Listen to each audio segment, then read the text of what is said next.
Hello mga mare, ayan for today's vlog naman ay magluluto tayo muna ng pritong baboy kasi isasama natin ito mamaya-maya sa ating gagawing chow fan mamaya.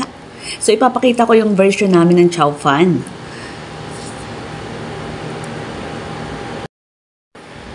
At ito nga ang mga ingredients na ating kakailanganin. Syempre hindi mawawala dyan yung garlic, onion at saka yung tinagtad nating pinitong baboy kanina. At syempre yung ating mixed vegetable. Syempre may egg din at saka soy sauce. At syempre ito yung ating bahaw na kanin. Kaya kung marami kayong bahaw dyan, gawin mo lang ito sa kanin para naman ala chow pan ang datingan. So ilagay na natin yung mantika mga mare. Ayan. Hindi ako mahilig sa mantika, kunti lang natin ilalagay. Tapos ikakalat-kalat lang natin. Ayan. Ayoko kasi ng sobrang daming mantika, guys. Alam na mga conscious tayo. Ngayon, isunod na rin natin yung ating garlic, mga mare.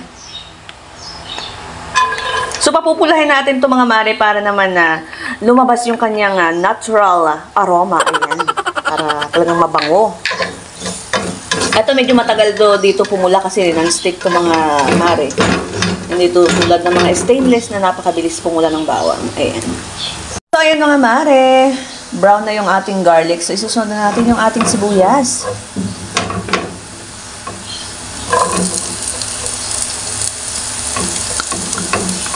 So, sahaluin lang natin mga mare.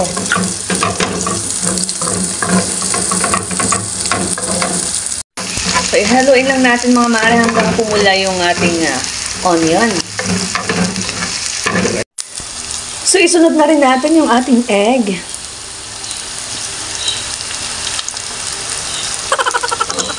Tapos, haluin lang natin itong mga mare.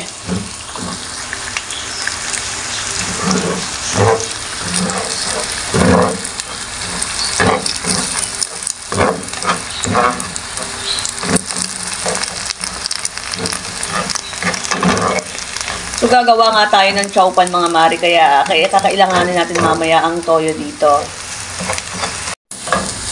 So, next natin, isusunod naman natin yung ating gulay.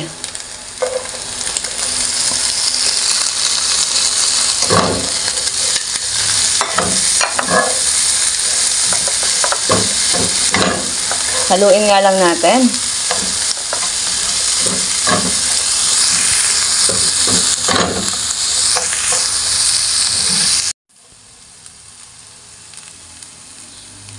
So, palambutin lang natin mga mare yung eggs. Yung mga vegetable.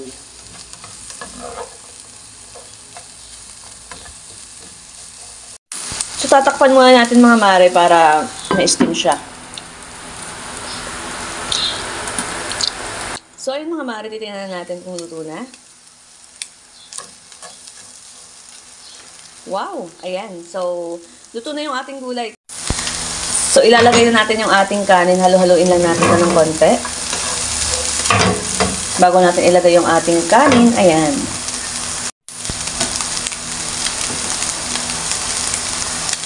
So, ito naman yung ating kanin.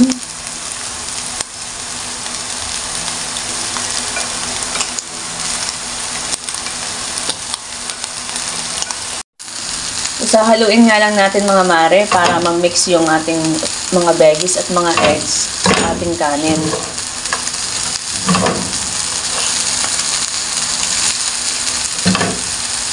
So, kailangan haluin natin ng maigi mga mare ha para pantay ang ating mga ingredients. Kumalat sa lahat ng kanin. Tapos saka natin lalagyan siya ng toyo.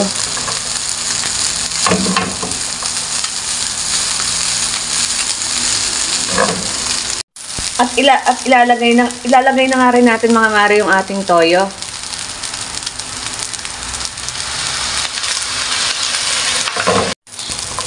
Haluin nga lang natin ng ayos mga mare para naman humalo yung toyo ng ayos sa kanin.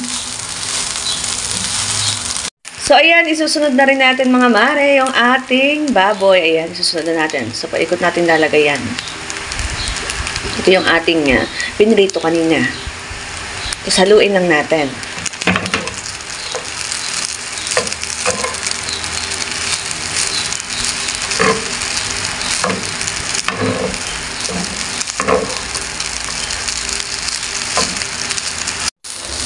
So, hindi ko na nga nilagyan ng asin to mga mare kasi yung ating pampaalat dito ay toyo. So, papainitin lang natin to ng konti. Tatakpan muna natin.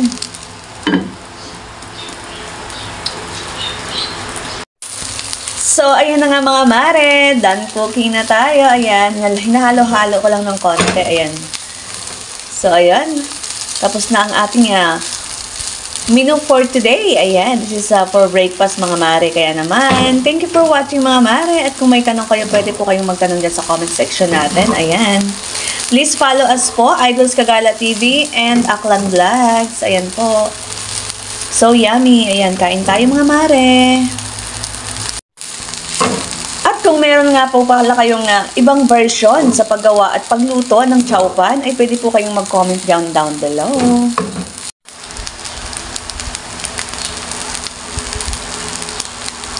Chow pan. So, ito yung ating version ng chow pan. Ayan.